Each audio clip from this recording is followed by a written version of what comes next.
Boa noite. O programa Brasilianas.org discute hoje a situação do Marco Civil da Internet. O que está em jogo na iniciativa que pretende regular o uso da internet no Brasil. A proposta legislativa aguarda aprovação na Câmara dos Deputados em regime de urgência. E como não foi votada, a pauta está travada. Enquanto não votar, não vota outros pontos. Entre os pontos polêmicos que arrastam a aprovação está a neutralidade da rede, que impediria o tratamento diferenciado para usuários e provedores de conexão e conteúdo. Para discutir o Marco Civil da Internet, convidamos o diretor-presidente do Núcleo de Informação e Coordenação do Ponto BR, Demi Guético, o representante da sociedade civil no Comitê Gestor da Internet no Brasil, Sérgio Amadeu, o diretor de Infraestrutura e Convergência Digital da Associação Brasileira de Empresas de Tecnologia, Informação e Comunicação, Nelson Wortsman, e no Rio contamos com a participação da gestora do Centro de Tecnologia e Sociedade da Escola de Direito da Fundação Getúlio Vargas, Marília Maciel, e em Brasília nosso convidado é o presidente da Comissão de Direito da Tecnologia e Informação do Conselho Federal da OAB, Luiz Cláudio Alemã. Também contamos com a colaboração da jornalista Priscila Cash, que vai escolher as perguntas que você pode mandar pelo portal www.brasilianas.org. A gente tem vários temas relevantes aí, mas nesse primeiro bloco nós vamos nos fixar no ponto de maior embate do Marco Civil da Internet, que é a neutralidade da rede, ou seja, o tratamento igualitário dos usuários da internet pelos provedores de conexão e conteúdo. Eu queria primeiro que o Demi explicasse direitinho o significado dessa questão da neutralidade e o que está em jogo nessa discussão.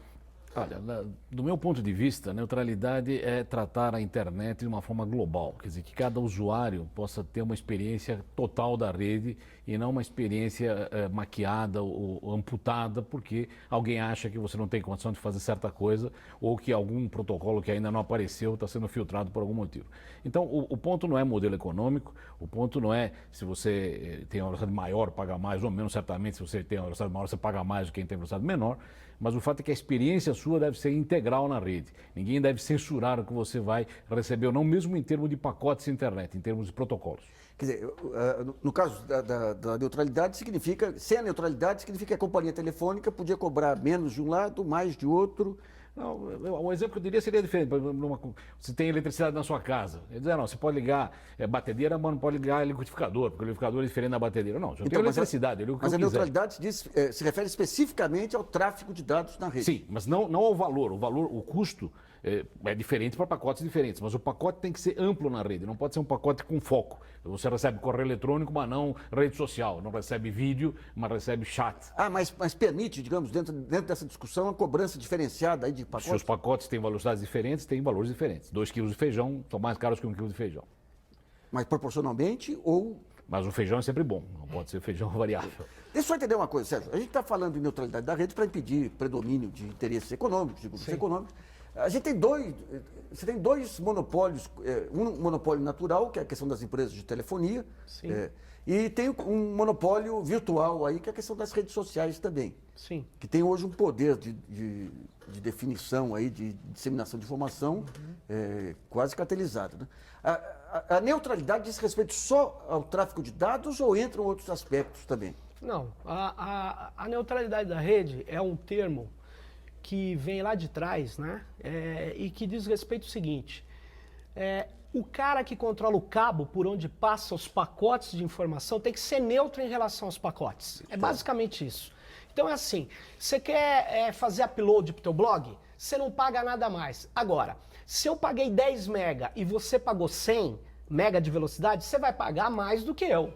Não é isso, isso não é quebra de neutralidade. Agora, a quebra de neutralidade é a operadora perceber que toda a informação do mundo, que não seja face a face, praticamente será digitalizada e, portanto, vai passar pelos seus cabos. Ela falou, pô, tem um poder incrível, então eu vou transformar essa internet num modelo parecido com a da TV a cabo. Então, assim, TV a cabo, eu tenho um pacote básico, agora para acessar e-mail, plus, eu tenho que pagar mais. Para acessar vídeo, eu tenho que pagar mais. Então, e o que eles fazem? Eles querem criar cercas digitais no ciberespaço. Tem nada a ver com velocidade. Tá. Velocidade a gente já paga diferenciadamente. Tá. Eu, que sou usuário, pago diferenciadamente. E o provedor, você, que tem blog... você que tem um data center, se você quer banda ilimitada, você já paga paga diferenciadamente. Então o que eles querem? Eles querem um pedágio no ciberespaço.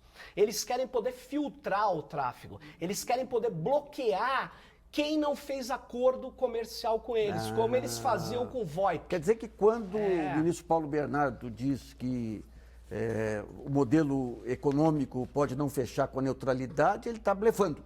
Não, é completamente um blefe, porque a internet só virou a internet que ela é hoje por causa da neutralidade na rede. Por quê? Porque eu lá na Federal, junto com outros professores no MIT e tal, se a gente criar o protocolo da internet 3D, e se funcionar, você vai usar e eu não peço autorização para ninguém para colocar esse protocolo. Se ele funcionar, nem Dilma, nem Obama, nem Cisco, nem ninguém, ele vai funcionar. Agora, se as operadoras puderem ter acordos comerciais que permitam interferir, não ser neutro em relação aos pacotes, eles vão falar assim, que protocolo novo é esse? Esse protocolo não existe. Que foi praticamente e aí o poder... eles têm um poder sobre a criatividade. Então é inadmissível a quebra da neutralidade da rede. Por isso que eu digo, o Marco Civil é uma lei para a internet funcionar do jeito que ela funciona hoje. Quer dizer, as empresas de telefonia, lá a própria TIT, ela matou a criatividade. Matou. Nem um aparelhinho você podia fazer que não a fosse... AOL, lembra da época da AOL? Porque o Denis sabe bem. A AOL você tinha que ter uma mequetrefe, um browser específico. Quer dizer, hoje não. A internet, ela seguia pelo princípio da universalidade. Tá. Uma vez que eu me conecto nela, eu chego em qualquer lugar, né? Marília, no Rio de Janeiro, como é que o Centro de Tecnologia e Sociedade da Escola de Direito da FGV está vendo especificamente essa questão da neutralidade da rede? Bom, a neutralidade é fundamental para a garantia de dois tipos de direito. Em primeiro lugar, os direitos do consumidor. Eu acho que essa questão já foi bem explorada pelo Demi e pelo Sérgio. Em segundo lugar, o direito das pessoas a se informar livremente na internet e acessar qualquer tipo de conteúdo. É fundamental que, se eu quero comprar 1 mega de velocidade, eu possa acessar qualquer coisa com aquele meu 1 mega. Ou seja, velocidades diferentes requerem preços diferentes. Mas dentro daquela minha velocidade acordada com o provedor, eu posso ter acesso a qualquer tipo de conteúdo, seja um e-mail, seja um vídeo, seja uma rede social. É interessante porque no Brasil, o framework do debate foi diferente. No ambiente internacional, a neutralidade de rede se encontra muito vinculada à ideia de que hoje em dia, para as empresas de telefonia, há um custo muito grande de transportar vídeos. Por exemplo, modelos como o YouTube, como você baixar filmes na internet, o Netflix, isso está onerando muito as empresas. Mas o que as empresas estão fazendo lá fora, as empresas de telefonia? Elas estão entrando em negociação com plataformas como o Google, por exemplo, como o Netflix. Aqui as empresas estão tentando cobrar do consumidor final. E esse é um modelo extremamente complicado. É possível que seja necessário, no futuro, para que a infraestrutura consiga aguentar o desenvolvimento da internet, que se entre num acordo com algumas empresas de conteúdo. Mas é importante que a gente parta do pressuposto que a gente não onere o consumidor final, que no Brasil já paga um preço muito alto para ter acesso à internet, comparativamente com outros países do mundo. Tá. Bom, vamos a Brasília com o Luiz Cláudio Alemão, que é presidente da Comissão de Direito, Tecnologia e Informação do Conselho Federal do OAB. Ô Luiz Cláudio, essa questão das negociações de pacotes entre as empresas de telefonia e os grandes provedores internacionais, tudo, também não abriria espaço aí para acordos aí de poderosos que poderiam prejudicar quem não estivesse dentro desse modelo? Boa noite, Nassif. Para nós da OAB, nós ficamos mais atentos às questões legais. Mas chama atenção para essa sua pergunta que no Brasil há uma concentração muito grande de provedores, com 80% praticamente na mão, 80% praticamente do serviço prestado no Brasil está na mão de 5 ou 6 provedores, sendo que existem aproximadamente 2.000 provedores no Brasil, esse dado até questionado. Então, essa concentração na mão de 6 provedores gera essa discussão da neutralidade. E nós também estamos muito preocupados, Nassif, com a questão que trata da regulamentação. O deputado Molon, salvo melhor juízo, ele disse que essa questão deveria ser regulamentada pelo decreto presidencial. Já o Ministério do Ministério da Comunicação e as operadoras de telecomunicações, elas dizem que tem que ser pela Anatel. E na Holanda, como o primeiro país da Europa, que adotou um dispositivo de lei. Nos Estados Unidos é uma agência reguladora. E isso nos preocupa muito, porque se está fazendo um projeto como esse, que é uma lei, está se discutindo e ainda depende de uma regulamentação, numa situação tão delicada como essa, como já apresentado pelos expositores que estão aí no estúdio, isso nos preocupa muito, Nassif. Então, Felipe, o Nelson eu vou reservar para o segundo bloco, a gente vai falar de temas aí ligados a armazenamento de informações, mas eu queria ver com ele quais são os órgãos hoje que poderiam mediar essa questão da neutralidade da rede, essa questão de toda a legislação, e o que significaria você dar nas mãos da Anatel essa supervisão aí? Eu diria o seguinte, o Brasil teve uma sorte, ou teve a sapiência, foi sábio no começo dos tempos, ao colocar a internet como um serviço de valor adicional sobre a rede de telecomunicação. Então a rede de telecomunicação precisa de licença, para você criar uma emissora de TV você precisa de uma licença, para você conseguir espectro de frequência precisa de uma licença, e um processo complexo. Na internet, para você abrir um provedor, nos velhos tempos, todo mundo abria um provedor, comprava 4 linhas telefônicas, arrumava um sótão na casa dele e abria um provedor. Nunca houve necessidade de licenciamento para isso. Com isso a internet brasileira cresceu livre e com iniciativas variadas, e a cadeia de valor cresceu muito. Então é importante que a gente delimite claramente qual é o papel do órgão regulador das telecomunicações e o que é serviço sobre as telecomunicações, que é tratado pela economia normal, pelo órgão de defesa do consumidor, pelo CAD, pela justiça. Você não precisa de uma agência reguladora de tomadas elétricas, essa até tem, mas então, vamos a uma pergunta selecionada pela jornalista Priscila Cash. E o programa de hoje é ao vivo. Você ainda pode encaminhar sua pergunta através do site www.brasilianas.org.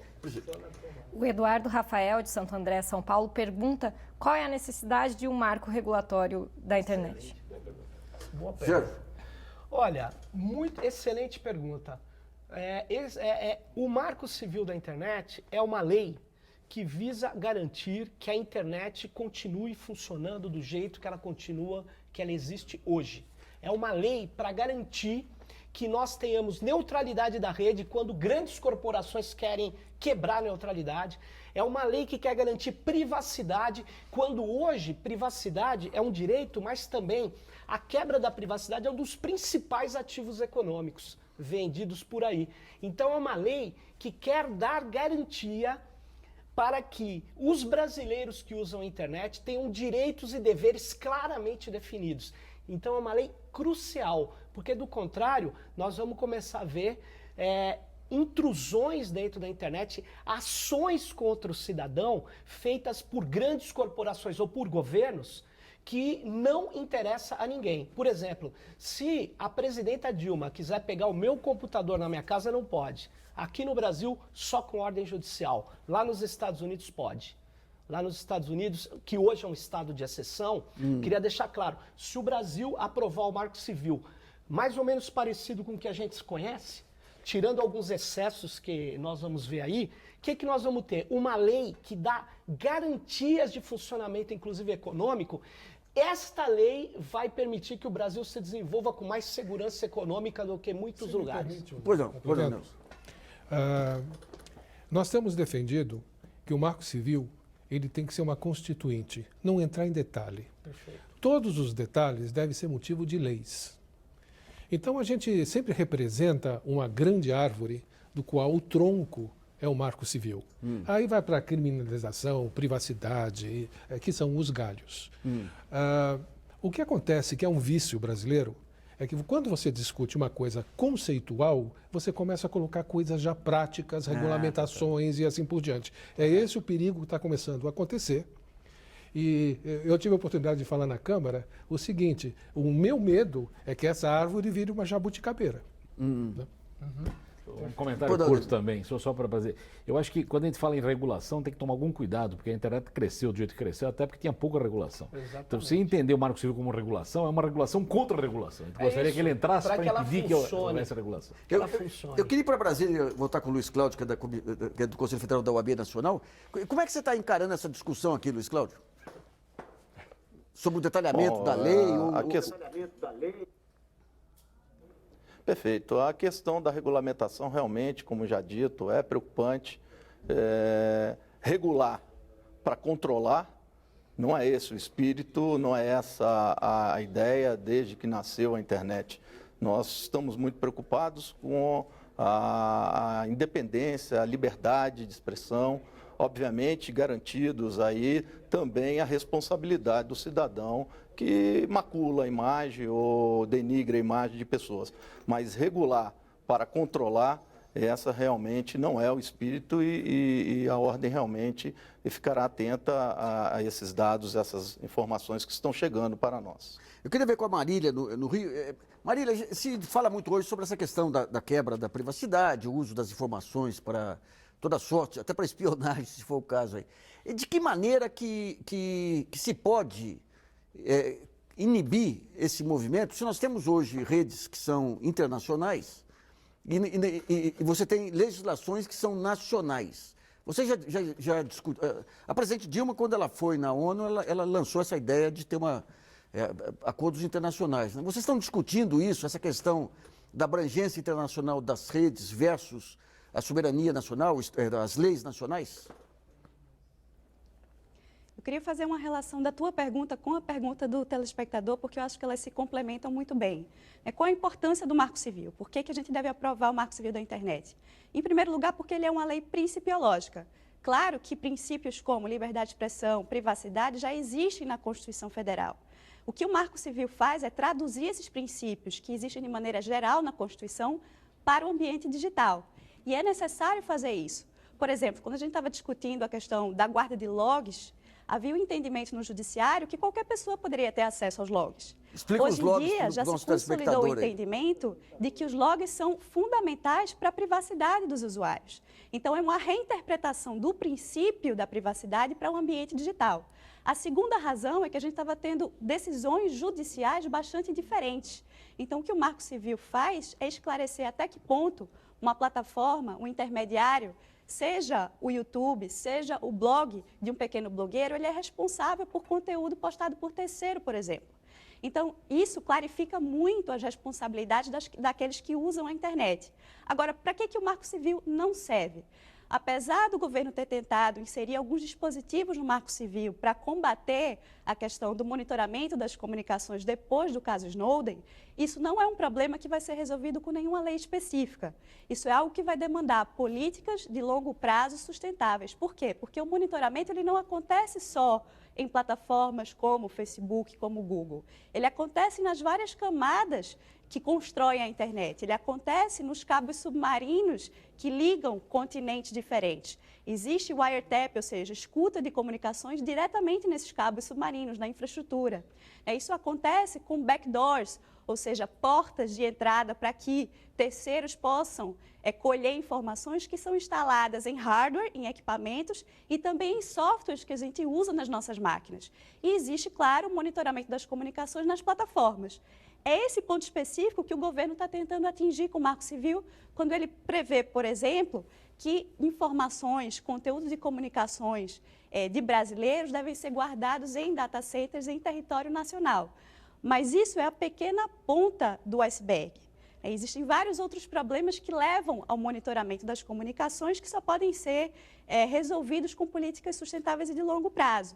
E até há o perigo, e talvez o Demi até possa explorar esse ponto do ponto de vista técnico melhor, de que se cada país quiser que seus data centers se localizem em território nacional, a gente pode gerar o que a gente chama de balcanização ou fragmentação da internet. Então, talvez não seja a política mais adequada nesse caso específico. Talvez a gente devesse incentivar data centers em territórios nacionais, no território nacional, mas por incentivos econômicos que por uma medida legal. A gente vai discutir isso no segundo bloco. Eu queria só para fechar esse bloco, Nelson, do ponto de vista tecnológico, a gente ouviu muitas coisas aí, que o governo americano tinha acordos aí com Microsoft, com Cisco, com toda sorte de sistemas para poder receber o envio de dados e trabalhar esses dados. Do ponto de vista tecnológico, o que existe de concreto, digamos, nesses rumores aí, ou não são rumores? Não, o fato de eles terem as informações que foram publicadas, eles têm as informações. Mas por onde vai? Por onde vão? Agora, a gente analisa um problema técnico e quer resolvê-lo politicamente. Há uma mistura e talvez uma falta de lucidez de que se entenda que a privacidade e a segurança dos dados, principalmente, vai ser defendida do ponto de vista técnico. É que muitas vezes a gente precisa ter, o governo precisa ter uma medida de efeito para que o público entenda e fala, olha, eu vou colocar o data center no Brasil. Todo mundo entendeu. Agora, se você diz que você precisa investir na defesa, na criptografia, mudar as redes, fazer mais cabos submarinos, porque qualquer informação que vai hoje do Chile, por exemplo, manda um e-mail para você, vai até Miami e vem para cá. Então, a mudança dessa arquitetura, coisas desse tipo, é que vão resolver de fato o problema. E complementando o que você falou, que é uma preocupação muito grande nossa, a gente quer fazer do Brasil um país muito importante na nuvem, tendo data centers. Aí vem a lei. E no caso da lei, a gente diz, nós temos que ter leis compatíveis com, se a gente pensa grande, que é mercados, que é nuvens, que pegue a Europa, que pegue a África, que pegue os Estados Unidos, nós precisamos fazer de uma maneira que nós não estamos acostumados. A gente tem que pensar global. Eu vou pedir um pequeno intervalo, vamos voltar com esse tema aqui logo depois do intervalo, no próximo bloco.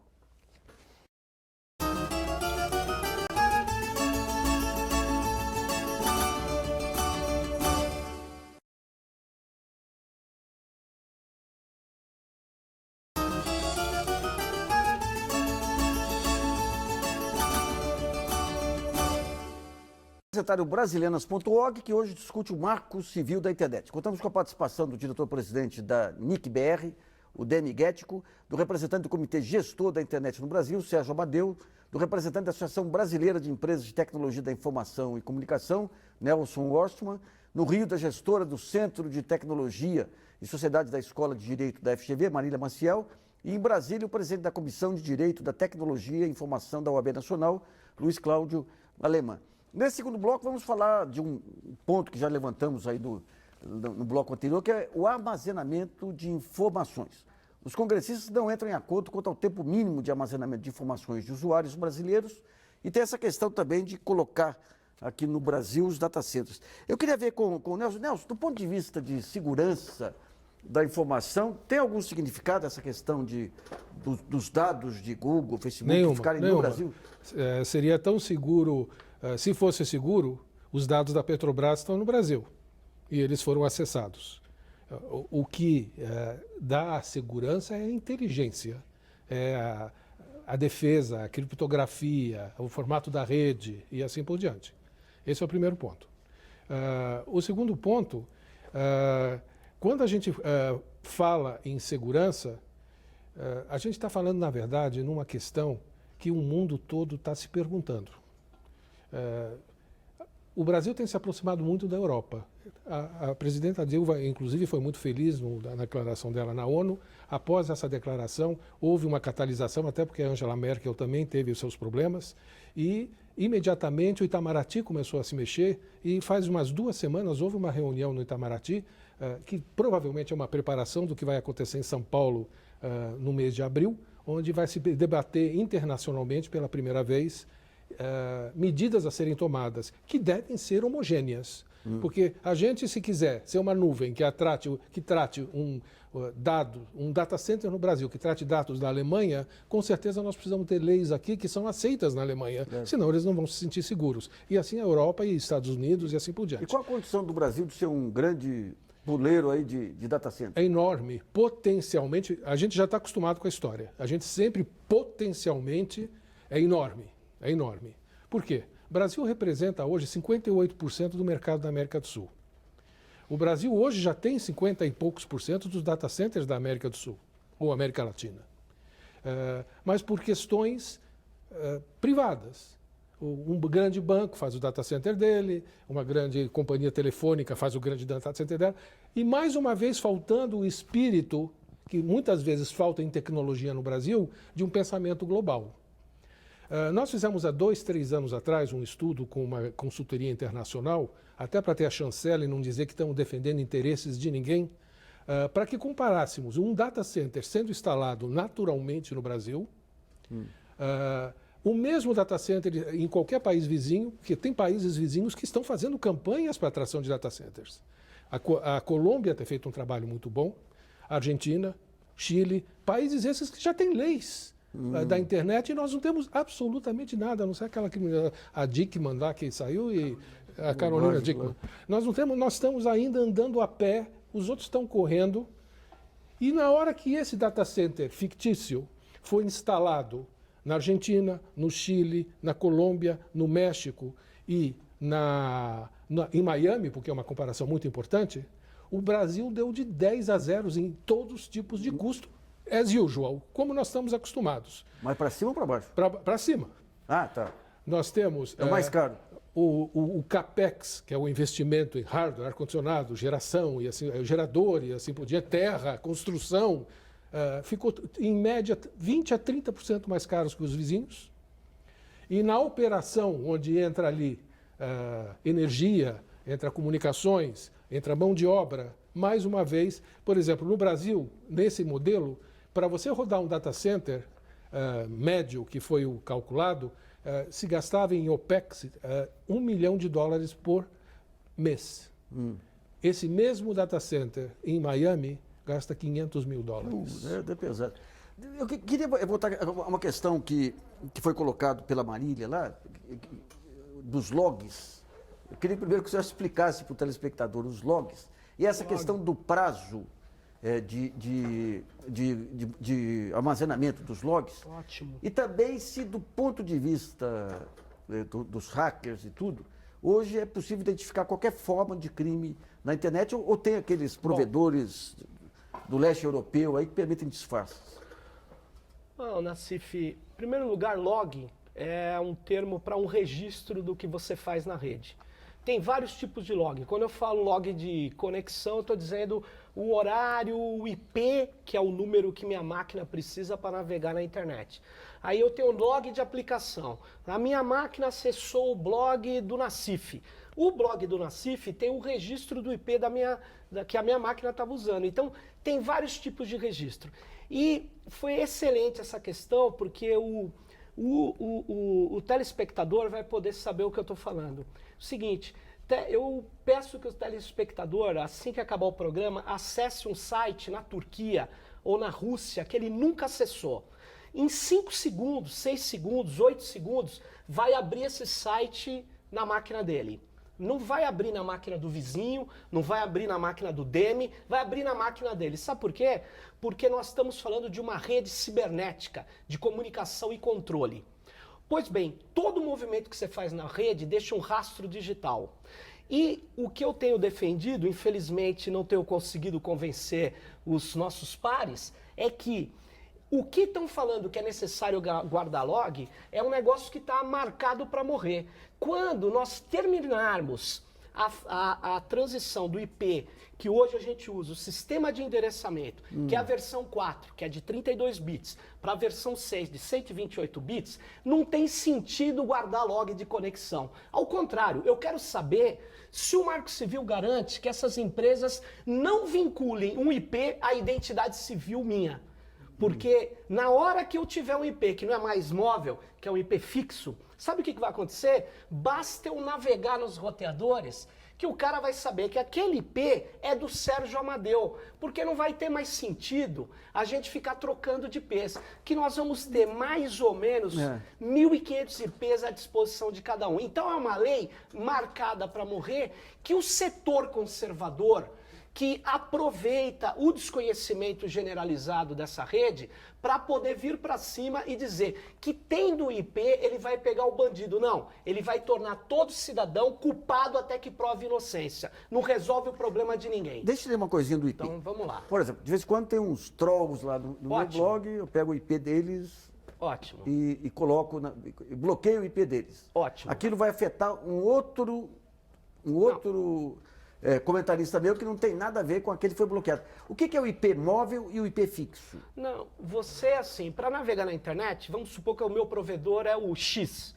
O meu provedor tem 1 milhão de usuários. Mas ele não precisa ter 1 milhão de IPs, que não é todo mundo que entra ao mesmo tempo. Então ele tem lá 100 mil IPs. Então eu entrei de manhã, naveguei na internet, ele me dá um IP.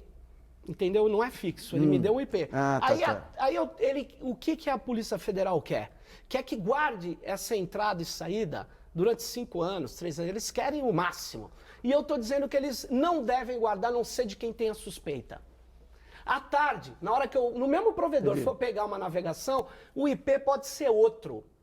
O IP pode ser outro. As máquinas, Nassif, elas guardam registros de IPs porque o provedor precisa te fazer uma cobrança. Então é nativo durante um período, eles guardam os registros de navegação.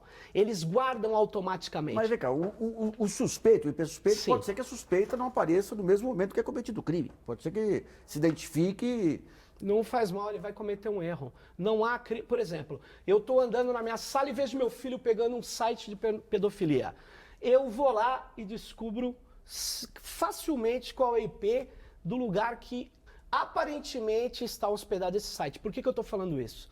Porque se ele for mesmo um criminoso, sabe o que ele vai fazer? Ele vai usar o que a gente chama apelida de embaralhador de IPs.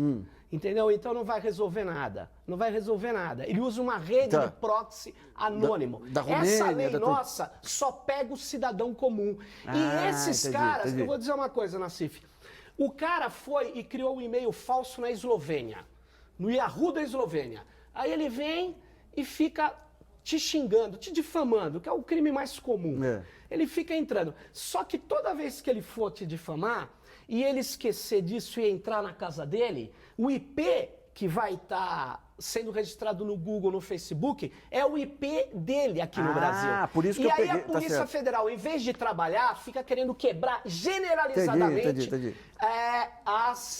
na verdade, os nossos direitos de não ter os nossos dados acumulados. Então eu sou entendi. radicalmente contra, agora reconheço.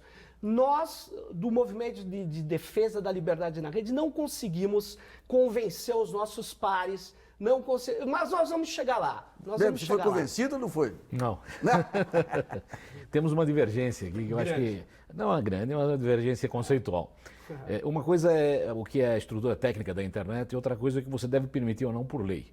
A minha digital não é dinâmica, é fixa, é sempre a mesma. Isso não quer dizer que eu tenho que registrar minha digital em todos os lugares, agora querem que façam isso nas eleições. Eu acho que esse é o perigo. Você não vai querer que a minha digital seja móvel, ela é fixa. A internet, quando nasceu, era uma rede peer-to-peer. O que significa peer-to-peer? De uma máquina falando com a outra fixa.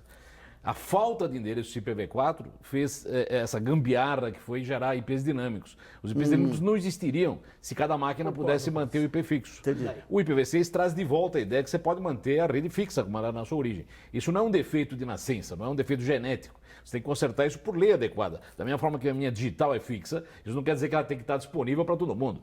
O IP é fixo, mas não tem que estar disponível para todo mundo. Então, são uma discussão ortogonal aqui entre o que a tecnologia permite e o que é o direito à privacidade do indivíduo. Mas deixa eu entender, quando ele fala em IP de 32 bits, é isso? É o 128. IPv4.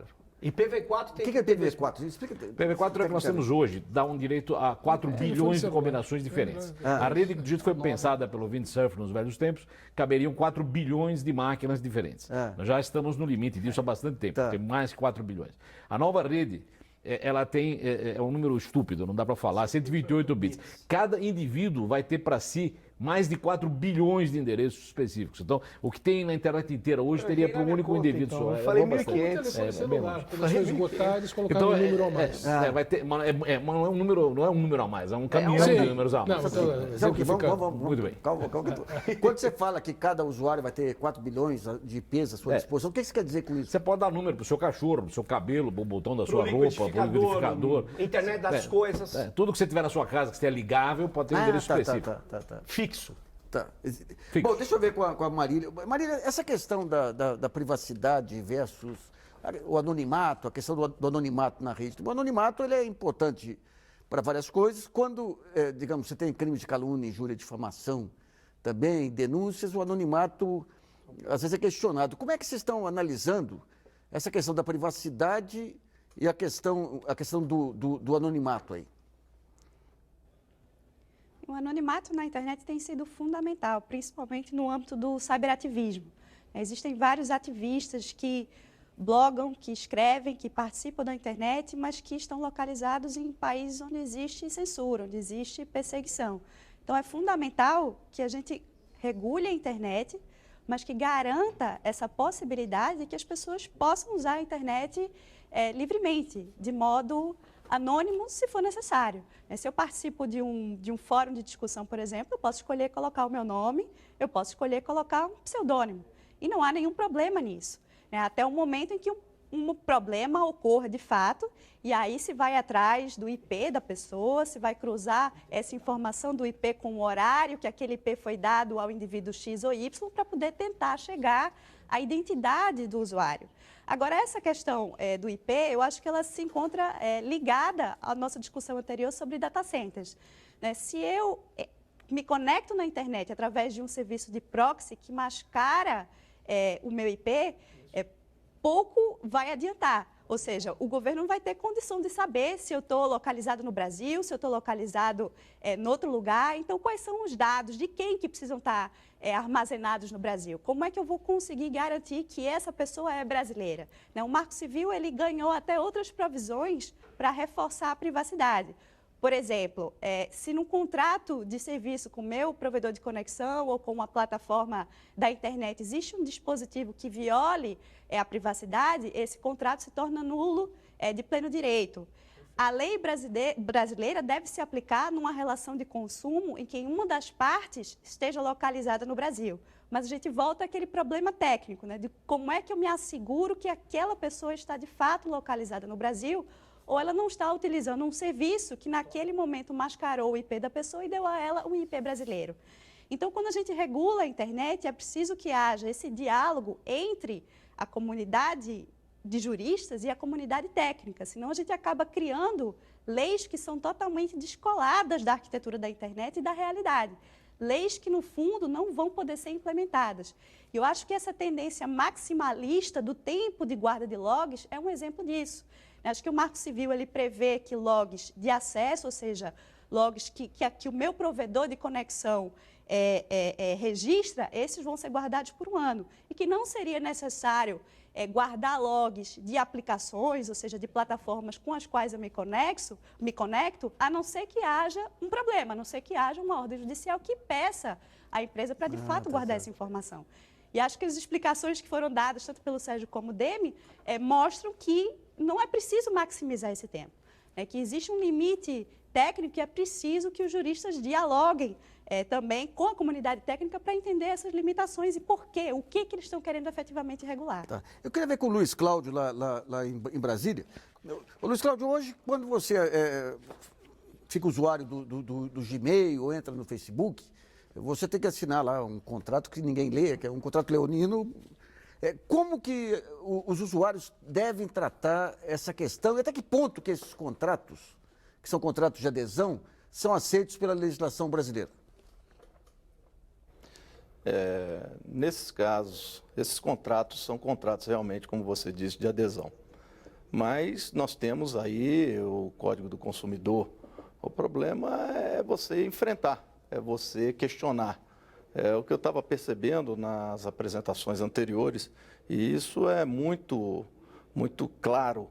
A legislação, o poder legislativo, a confecção de leis e até mesmo o mundo jurídico não anda, infelizmente, com a mesma rapidez que a parte técnica, com essa tecnologia toda. Isso foi bem explicado antes dessa minha participação.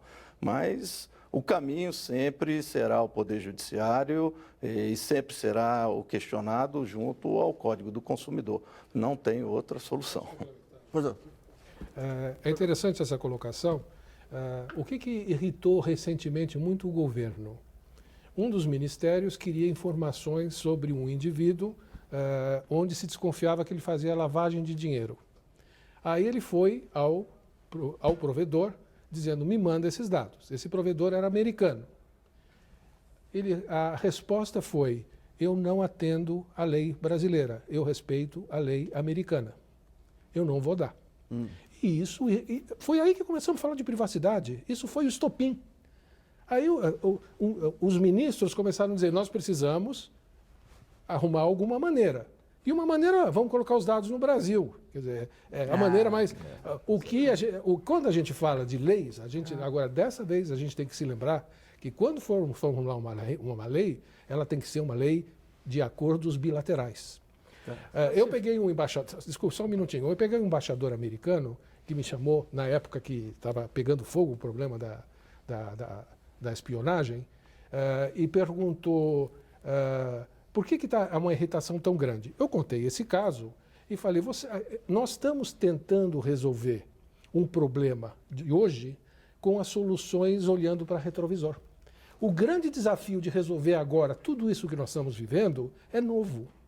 Nós temos que olhar para frente. Num telefonema com uma associação igual a nossa nos Estados Unidos, eu falei, se isso está irritando, essa demora jurídica para você ter um acesso, além de um acordo bilateral, ele diz, não, mas demora muito tempo. Vamos criar. O americano adora fazer fast track. Faz track na Disney, faz track no Universal. Vamos bolar um fast track para casos desse tipo. Está faltando vontade e criatividade para se começar a se resolver o problema político.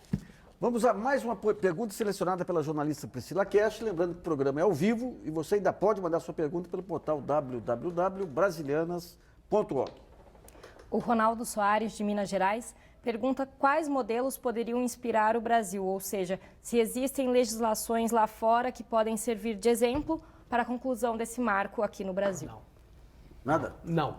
O Marco Civil é, de todas as leis que tem aí no mundo, criminais e civis, é a lei mais avançada. E quem disse isso foi o criador da web, Tim Berners-Lee, com toda a razão. Eu sou pesquisador dessa área. O Marco Civil original, o Marco né? Civil original, sem essa última As questão. emendas. Não. Algumas emendas melhoraram o Marco Civil, não essa que a gente está criticando. Até porque, eu só queria fazer um reparo. Essa história de inserir servidores obrigatoriamente no Brasil surgiram num primeiro momento por causa do Paulo Bernardo, dizendo que era a solução contra a espionagem.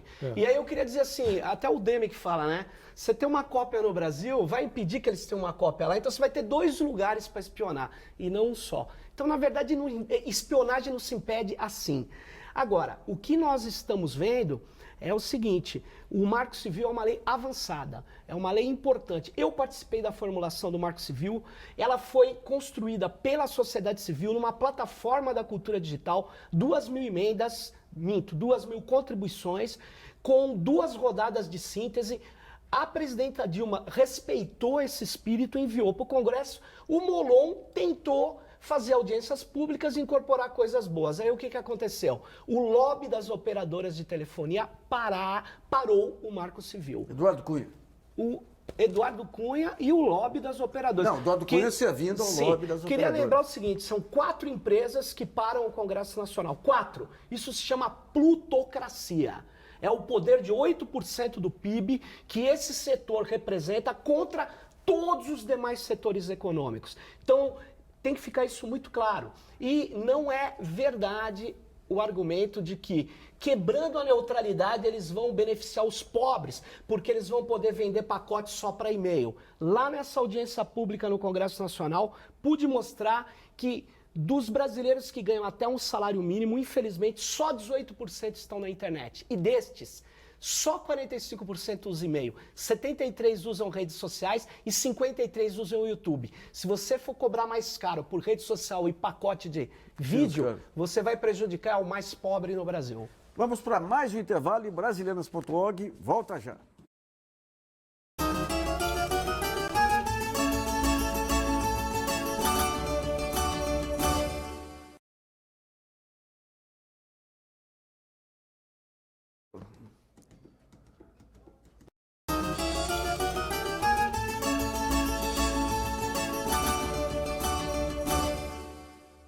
Que hoje discute o Marco Civil na internet. Nesse último bloco, vamos falar um pouquinho, a gente ia falar um pouco do histórico das articulações para a construção desse marco, mas eu queria voltar a essa questão do projeto do deputado Molon e perguntar para o Luiz Cláudio, lá em Brasília. Luiz Cláudio, como é que a OAB, o Conselho Federal da OAB, analisou esse anteprojeto aí que foi apresentado e as mudanças posteriores? Infelizmente, o Conselho Federal da OAB não teve tempo para se manifestar sobre o projeto do Molon. Mas antes das espionagens que foram anunciadas, a Comissão de Estudos de Tecnologia do Conselho Federal, através de um estudo apresentado pela professora Ana Amélia Barreto, da Fundação Getúlio Vargas, analisou toda a legislação, apresentou os membros da comissão e a comissão foi favorável ao projeto e encaminhou à diretoria, mas infelizmente, no decorrer dos fatos, infelizmente o Conselho Federal ainda não se manifestou. Bom, a gente está chegando ao final aqui. Eu queria ver um pouco com o Demi, que você olhasse um pouquinho como que foi a construção desse marco e quais os pontos que... Por exemplo, um ponto que eu não vi, pode ser que tenha, que eu já abordei no primeiro bloco, essa questão das redes sociais, o predomínio do Facebook e do Google. De alguma maneira, tangenciou isso também, não? Não, o Marco Civil nasceu, na minha visão, pelo menos dentro da discussão do CG, da insegurança jurídica quando começou a se discutir violações na rede, na época do caso da Cicarelli e demais.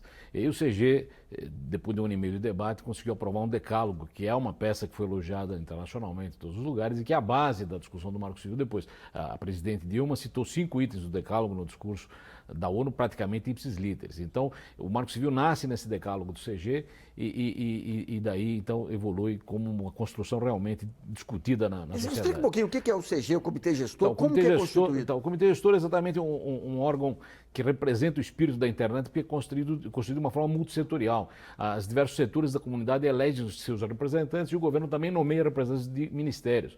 E no total, o governo não tem maioria. A maioria é da sociedade civil. Nós estamos no meio de um processo eleitoral agora para a representação da sociedade civil ser renovada ou trocada. Então, é um modelo que todo mundo elogiou internacionalmente e gerou esse decálogo, esse marco civil que ainda estamos vendo aí sem ter sido aprovado. Esperamos que seja aprovado.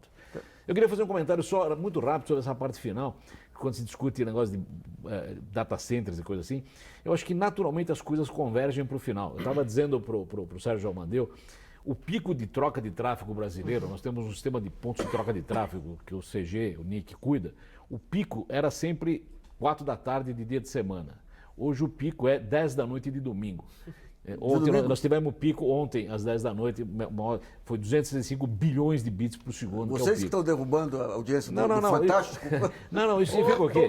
Não, isso significa que os conteúdos de entretenimento estão no país. É verdade. Você não alimenta 265 bilhões de bits de Miami. Esse pessoal veio naturalmente para cá porque tem que chegar perto do seu público. Ninguém vai trabalhar em vídeos e tal de longa distância. Então, isso naturalmente irá para o lado certo. Tá, firme. Eu queria ver a Marília. Marília, a gente está chegando ao final. Eu queria que você abordasse bem rapidinho essa questão que não deu para abordar aqui também, essa questão dos direitos autorais e da produção cultural na internet.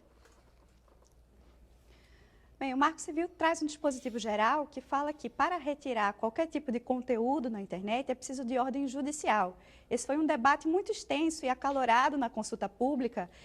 E a opinião da maior parte das pessoas e da maior parte dos juristas é que a necessidade de ordem judicial é garantidora da liberdade de expressão. Haverá o exame do judiciário antes que um conteúdo seja retirado.